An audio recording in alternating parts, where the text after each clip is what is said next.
नमस्कार, मी हर्षाली हितगुजे आमच्या खास कार्यक्रमात आपल्या सर्वांचं स्वागत। या कार्यक्रमात आपण विविध आजार आणि त्यावरील उपचार याबद्दल चर्चा करत असतो आणि त्यावर तज्ञांचं मार्गदर्शन देखील घेत असतो। आणि आजचा आपला विषय आहे विना ऑपरेशन कंबरदुखी व सायटिकापासून मुक्तता।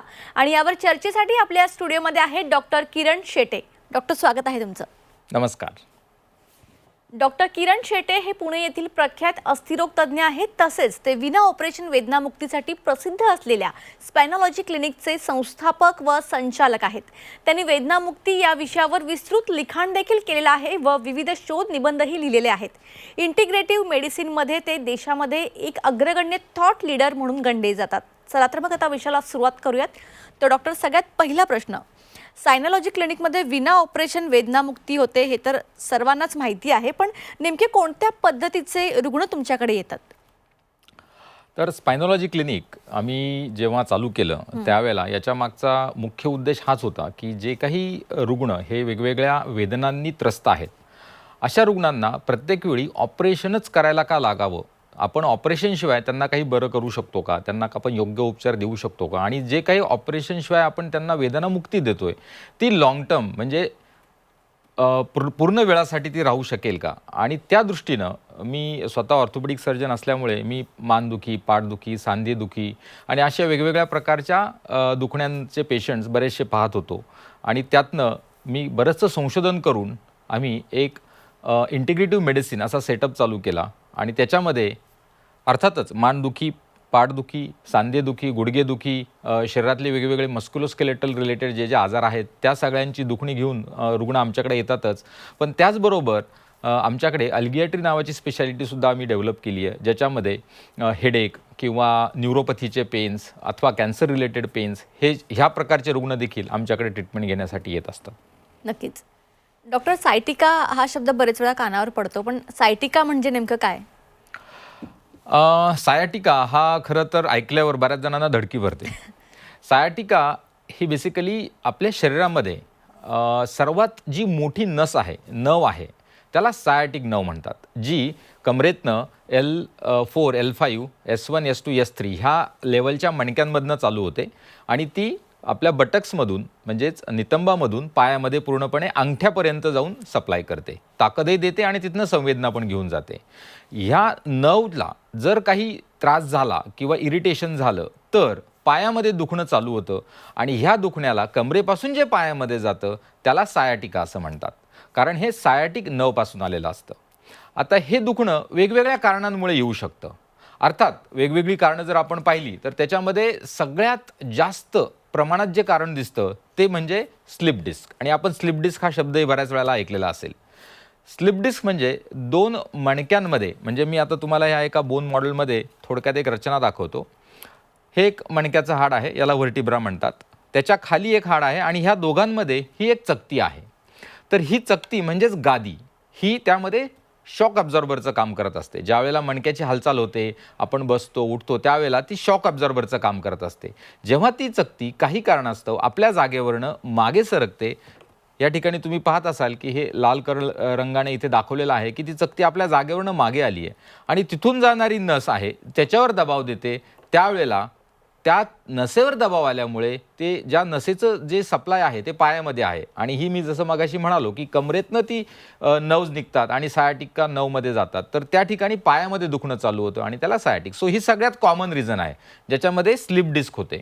आणि बाकीची जी रिझन्स आहेत त्याच्यामध्ये आपल्या नितंबामध्ये पायरिफॉर्मिस नावाचा एक मांसपेशी असते, त्या मांसपेशीला जर काही कॉन्ट्रॅक्चर झालं तर पायामध्ये, एस्पेशली जे लोक वॉलेट ठेवतात किंवा पाकिट ठेवतात पाठीमागच्या पॅन्टच्या खिशामध्ये आणि त्याच्यावर बऱ्याच वेळा बसणं होतं, त्यावेळेला त्या ठिकाणी प्रेशर येऊन सुद्धा त्या मसलला कॉन्ट्रॅक्चर व्हायला लागतं आणि त्या ठिकाणी सायाटिक नव त्या मसलमधनं जाते, म्हणून त्या ठिकाणी सायाटिकाचा त्रास होऊ शकतो। सायाटिका नवचे ट्यूमर्स आहेत, मणक्यातले इन्फेक्शन्स आहेत, न्यूरोपॅथीज आहेत, SI जॉईंटचे प्रॉब्लेम, असे बरेचसे रिझन्स आहेत की ज्याच्यामुळे ॲक्च्युली सायाटिका होऊ शकते। म्हणजे सायाटिका हा आजार फक्त स्लिप डिस्कनेच होतो असं नाही, परंतु आजकालची जी जीवनशैली आहे ज्याच्यामध्ये बऱ्यापैकी बसून काम करावं लागतं, मग ते कॉम्प्युटरवर असेल किंवा ऑफिसमध्ये असेल, कुठेही बसून जास्त काम व्हायला लागलं आहे आजकाल। आणि त्याचबरोबर गॅजेट्सचा वापर पण वाढलेला आहे आणि त्याच्यामुळे आपल्यामध्ये जे डिस्क आहेत, ज्या मणक्यामध्ये डिस्क असतात त्याच्यावर अतिरिक्त तणाव येतो आणि त्याच्यामुळे स्लिप डिस्क हे सगळ्यात जास्त दिसणारं कारण फार मोठ्या प्रमाणामध्ये दिसतं आहे. ज्याप्रमाणे तुम्हाला मी एक छोटं ॲनिमेशन दाखवतो की या ठिकाणी तुम्ही पाहाल की ही जी चकती आहे ती हळूहळू मागे येते आणि इथे या दिसतोय हा स्पायनल कॉर्ड आहे, म्हणजे ज्याला आपण मज्जा रज्जू म्हणतो. आणि त्याच्या बाजूला असणारे हा नर्व्ज आहेत ज्या की तिथनं बाहेर पडून सायटिक नर्व तयार करतात. तर त्याच्यावर जेव्हा ते प्रेशर यायला लागतं, अजून एका व्हिडिओमध्ये तुम्हाला दिसेल की या ठिकाणी ही डिस्क बाहेर आली आहे आणि ही जी नस बाहेर चाललेली आहे जी की पायामध्ये जाते तिच्यावर तो दबाव येऊन त्यामुळे प्रेशर आल्यामुळे त्या ठिकाणी पायामध्ये दुखणं जाऊन सायटिका. सो स्लिप डिस्क हे सगळ्यात महत्त्वाचं आणि जास्त प्रमाणात दिसणारं कारण आहे. परंतु सायटिकाच्या जो त्रास आहे हा वेगवेगळ्या कारणांमुळे होऊ शकतो आणि तो आपल्याला शोधणं फार गरजेचं असतं जेव्हा त्याची ट्रीटमेंट करायची असते त्यावेळेला. बरोबर. डॉक्टर, सायाटिकाची नेमकी लक्षणं काय आहेत आणि मुळात याचं निदान कसं करावं? सायाटिका म्हणजे मी जसं बोललो की बऱ्याच वेळेला आपण आता समजा स्लिप डिस्कमुळे होणारा सायाटिका याच्यावर जर जास्त प्रमाणामध्ये बोलायचं ठरवलं तर ज्या वेळेला नसेवर दबाव येतो त्यावेळेला ते दुखणं पायामध्ये जायला लागतं. आता याच्यामध्ये आपण ॲक्यूट म्हणजे अगदी तीव्र प्रकारची सायाटिका म्हणजे एकदम अचानक होणारी सायाटिका आणि दुसरं म्हणजे क्रॉनिक सायाटिका जी 3 महिने चालू आहे आणि दुखणं चालूच आहे अशा प्रकारची सायाटिका. तर ॲक्यूट सायाटिकामध्ये बऱ्याच वेळेला समजा रुग्ण काही वाकून उचलायचा प्रयत्न करत असेल, जड वजन उचलत असेल किंवा अचानक झोपेतून उठलं आणि त्यावेळेला मसल्स रिलॅक्स असतात परंतु पोझिशन चेंज झाली आहे, अशा वेळेला चकत्यांवर अतिरिक्त दबाव आला त्याच्यामुळे ती चकती अचानक बाहेर पडते आणि त्यावेळेला ज्यावेळेला नसेला ती टच करते किंवा ती स्पर्श करते त्यावेळेला करंट किंवा इलेक्ट्रिक करंटसारखं दुखणं पायामध्ये जातं आणि त्याच वेळेला पेशंट जागेवरनं उठूही शकत नाही, त्याला त्या ठिकाणी झोपून राहावं लागतं. त्या तीव्र प्रकारची पाठदुखी चालू होते ज्या ठिकाणी पायामधलं दुखणं आणि कमरेतलं दुखणं असं तीव्र प्रकारचं असतं. त्याचबरोबर पायामध्ये वेदना आणि मुंग्या येणं हे एक त्याचं लक्षण आहे ज्याच्या ठिकाणी टिंगलिंग नमनेस आम्ही म्हणतो, बधिरता येणं म्हणजे सेन्सेशन नाही आहेत असं जाणवायला लागणं. स्नायूंची कमजोरी, ती नस आहे तिचा सप्लाय ज्या मी तुम्हाला नसा मगाशी सांगितल्या की S4, 5 थ्रू S3 ह्या सगळ्या ज्या नसा आहेत त्या पायामध्ये संवेदना घेऊन जातात, त्याचप्रमाणे ताकदही घेऊन जातात. म्हणजे चालताना, गुडघा हलवताना आपल्याला ज्या ताकदीची गरज असते त्या नसांमधनं जात असते. तर त्या नसांमध्ये दबाव आल्यामुळे त्या ठिकाणची ताकद पायातली कमी व्हायला सुरुवात होते, त्यामुळे चालताना अडखळायला होतं. आणि जर हा प्रेशर जर कंटिन्युअस तसंच राहिलं आणि वाढतच गेलं तर अगदी सिव्हिअर फॉर्ममध्ये ज्याला आम्ही कॉडा इक्वायनम म्हणतो, ज्यामध्ये लघवी आणि टॉयलेटचा कंट्रोल देखील रुग्णाचा त्या ठिकाणी जाऊ शकतो. त्यामुळे सायाटिका हे दुखणं थोडं सिरियसली घेऊन लगेचच त्याच्यावर इलाज करणं फार गरजेचं असतं. आणि त्याचं निदान जर म्हणाल तर सगळ्यात महत्त्वाचं म्हणजे पहिल्यांदा पेशंटचं प्रॉपर हिस्ट्री घेणं, म्हणजे आम्ही ज्याला मूल्यांकन म्हणतो की दुखणं चालू कसं झालं, तुमचं कामाचं स्वरूप काय आहे, तुम्ही व्यायाम करता का, तुमचं न्यूट्रिशनल म्हणजे ह्या सगळ्या गोष्टींचा सर्व विचार करून हिस्ट्री डिटेल घेणं फार गरजेचं असतं.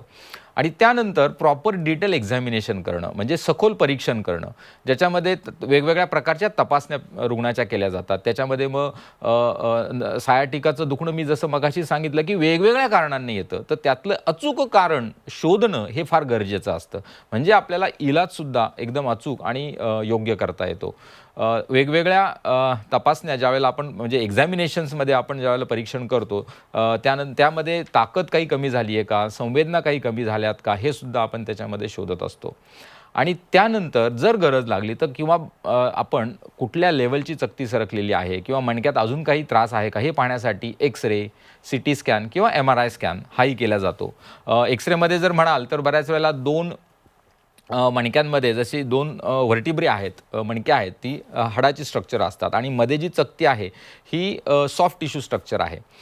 त्यामुळे एक्सरेमध्ये फक्त आपल्याला हाडाची स्ट्रक्चर्स दिसतात, तर त्या 2 मणक्यांमध्ये आपल्याला गॅप दिसते. ज्या ठिकाणी तुम्ही पाहाल की या ठिकाणी इथे गॅप दिसते परंतु ती कमी झालेली आहे.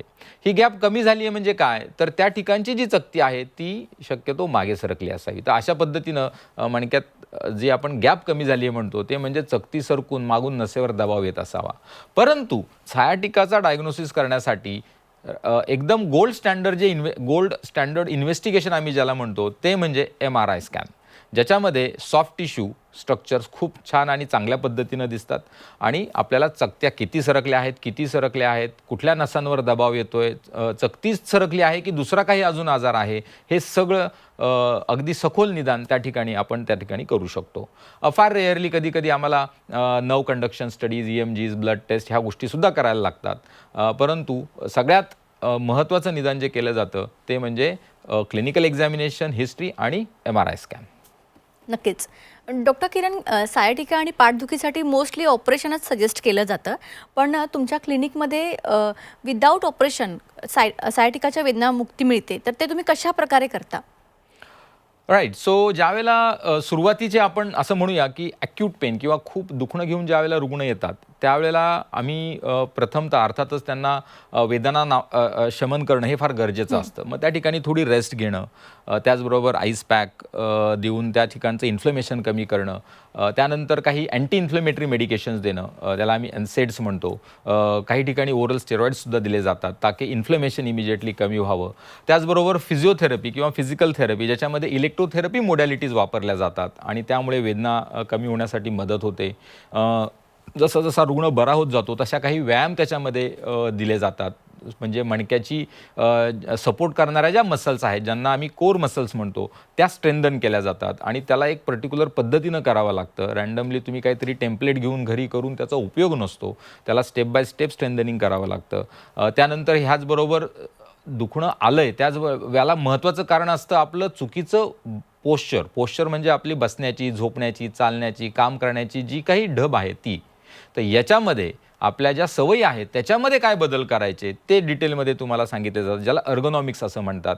आणि ऑफकोर्स तुमच्या जर काही न्यूट्रिशनल डेफिशियन्सीज असतील तर त्या करेक्ट करणे, मग त्या आहारातनं करता येतील का, कशा करता येतील, याचं सगळ्याचं डिटेलमध्ये गायडन्स आम्ही त्या ठिकाणी देत असतो. तर आपण ॲक्यूट सायाटिकाचं पेन हे अशा पद्धतीनं त्या ठिकाणी बरेचसे रुग्ण याच्यामध्ये पूर्णपणे बरे होऊन जातात.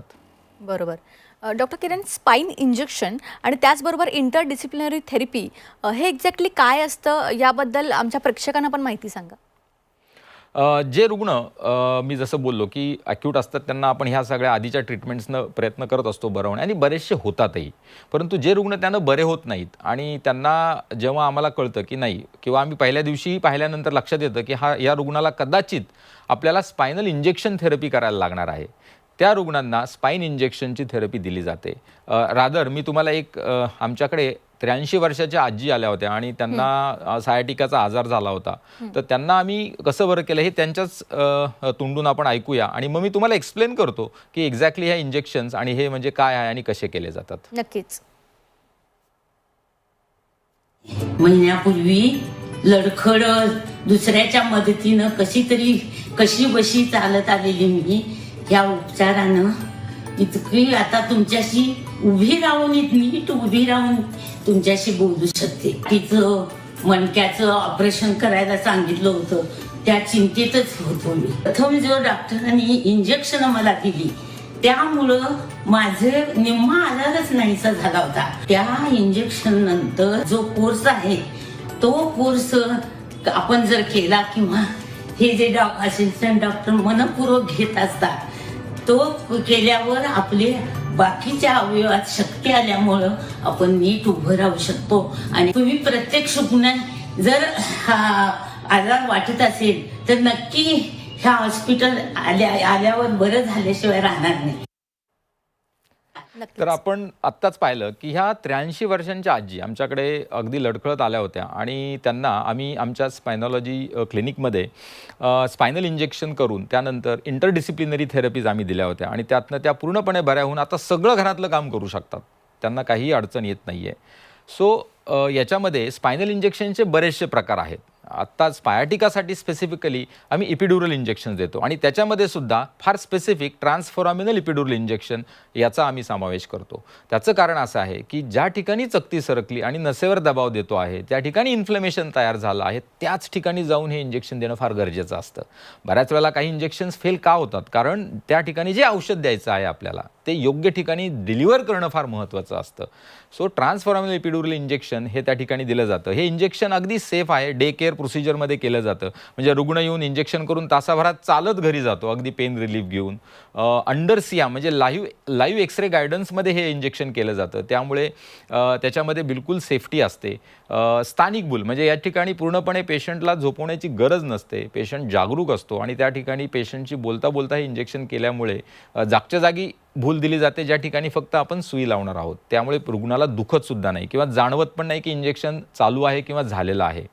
तर अशा प्रकारे हे खूप इफेक्टिव्ह असं इंजेक्शन आहे. आणि त्यानंतर आम्ही इंजेक्शन नंतर थेरपीज करतो, त्याही फार महत्त्वाच्या आहे. इपिड्युरल इंजेक्शनबद्दल एक इंटरलॅमिनर इपिड्युरल आहे ज्या ठिकाणी फक्त लॅमिनाच्या स्पेसमधून जाऊन जे दिलं जातं त्याचा एक व्हिडिओ या ठिकाणी आहे. आणि दुसरं जे इंजेक्शन आहे ते म्हणजे ट्रान्सफॉर्मिनल, जे बेसिकली डिशच्या जवळ जाऊन दिलं जातं. तुम्ही आता ॲनिमेशनमध्ये बघाल की त्या ठिकाणी जाऊन ते औषध त्या ठिकाणी दिलेलं आहे. आणि जसं मी म्हणालो की इंजेक्शन देणं नुसतं महत्त्वाचं नाही आहे, त्यानंतरच्या थेरपीज ह्या इक्वली महत्त्वाच्या आहेत. कारण इन्फ्लमेशन कमी झाल्यावर ती चकती त्या ठिकाणी हळूहळू श्रिंक होणं फार गरजेचं असतं. इंजेक्शन तर मदत करतंच, परंतु आमच्याकडे आम्ही इंटरडिसिप्लिनरी थेरपीज वापरतो, ज्याला मल्टीडिसिप्लिनरी असंही काही ठिकाणी म्हटलं जातं. ज्या ठिकाणी वेगवेगळ्या पथीचे आणि वेगवेगळ्या स्पेशालिटीचे डॉक्टर्स त्या रुग्णावर काम करत असतात. आणि ज्या ठिकाणी फिजिओथेरपी, मॅन्युअल थेरपी, मोबिलायझेशन्स, एक्झरसाइज, त्यानंतर अर्गोनॉमिक्स म्हणजे पोश्चरल थेरपीज, कॉम्प्लिमेंटरी थेरपीज, ज्याच्यामध्ये ऑल्टरनेटिव्ह थेरपीजचा सुद्धा समावेश आहे. आणि त्याचबरोबर गरज लागली तर स्ट्रेस मॅनेजमेंट असेल किंवा डाएट, न्यूट्रिशनल गायडन्स असेल, अशा बऱ्याचशा थेरपीज त्या रुग्णाला देऊन बेसिकली तो जो आजार झाला आहे किंवा जी स्लिप डिस होऊन त्या ठिकाणी सायाटिका चालू झाला आहे त्याचा मुळापासून आपण कसा नायनाट करू शकतो हे पाहिलं जातं. एकदा या थेरपीज झाल्या की बहुतांश रुग्ण पूर्णपणे बरे होतात आणि त्यांच्या पूर्वीच्या कामाला परत जाऊ शकतात. सो इंटरडिसिप्लिनरी थेरपी ह्या इंजेक्शन नंतर इक्वली इम्पॉर्टंट आहेत. नक्कीच. तर डॉक्टर किरण शेटे यांच्यासोबत आमची ही चर्चा अशीच चालू राहणार आहे. एक छोटासा ब्रेक घेऊया, लगेच परत येऊया.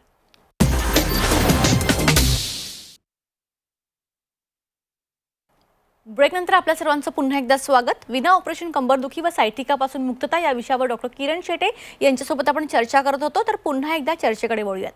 तर डॉक्टर, स्पायनल इंजेक्शन प्रोसिजरचे काही साईड इफेक्ट्स आहेत का? कुठलीही जर प्रोसिजर आपण पाहिली तर त्याचे थोडेफार साईड इफेक्ट्स होऊ शकतात. परंतु जर आपण ऑपरेशन बरोबर स्पायनल इंजेक्शनची जर तुलना केली तर स्पायनल इंजेक्शन्स हे रिलेटिव्हली खूप सेफ आहेत, खूप सुरक्षित आहेत. म्हणजे आपण हे पूर्णपणे निर्जंतुकीकरण केलेल्या वातावरणामध्ये म्हणजे ऑपरेशन थिएटरमध्ये सर्व काही असेप्टिक प्रिकॉशन घेऊन केले जातात. त्यामुळे इन्फेक्शनची शक्यता खूप कमी असते. त्यानंतर रुग्ण जागरूक असताना म्हणजे त्याला पूर्णपणे भूल न देता त्याच्याशी बोलत बोलत हे इंजेक्शन केलं जातं. त्यामुळे या ठिकाणी कुठल्याही नसेला किंवा कुठल्याही स्पायनलच्या स्ट्रक्चरला इजा होण्याची शक्यता खूप कमी असते. त्याचबरोबर हे लाईव्ह गायडन्समध्ये म्हणजे एक्सरेच्या गायडन्समध्ये करत असतो. त्यामुळे आपल्याला अचूकपणे माहीत असतं की आपल्याला इंजेक्शन कुठे द्यायचं आहे. ज्या ठिकाणी ही निडल जात असते त्या ठिकाणी लाईव्ह एक्सरेमध्ये बघत असतो. आणि त्याचबरोबर आपण डायचा वापर करत असतो. डाय म्हणजे बेसिकली ज्या ठिकाणी आपल्याला एक्सरेमध्ये दिसतं की आपण कुठे इंजेक्शन देत आहोत. त्यामुळे रिलेटिव्ह आणि त्याच्यामध्ये जे मेडिकेशन्स असतात तेही रिलेटिव्हली खूप सेफ आहेत. So usually these are very relatively safe procedures. बरोबर. आणि डॉक्टर, विना ऑपरेशन जेव्हा हे पूर्ण होते ट्रीटमेंट, तर त्यानंतर रुग्ण आपण डेली रुटीन फॉलो करू शकतो का, आपली कामं आधीची जी असतात?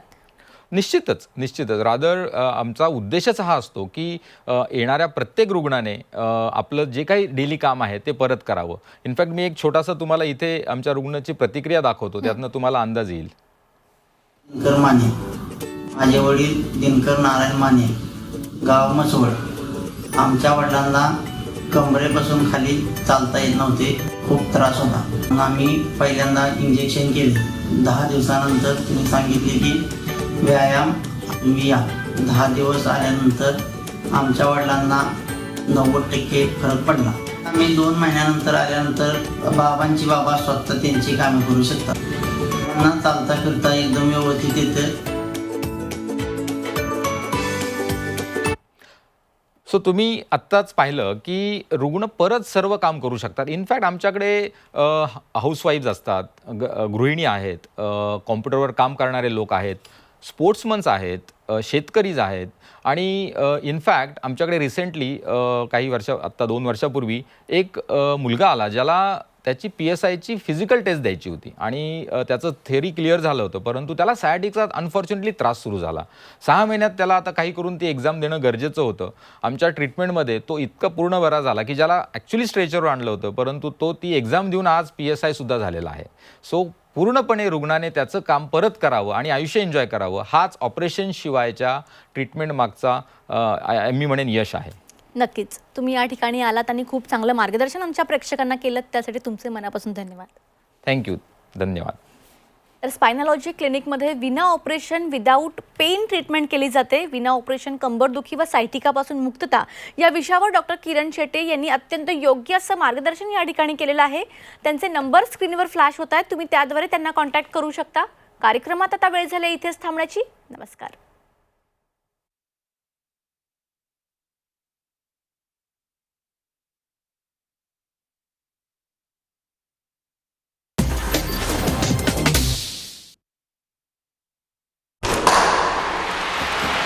लाल मातीतली कुस्ती म्हणजे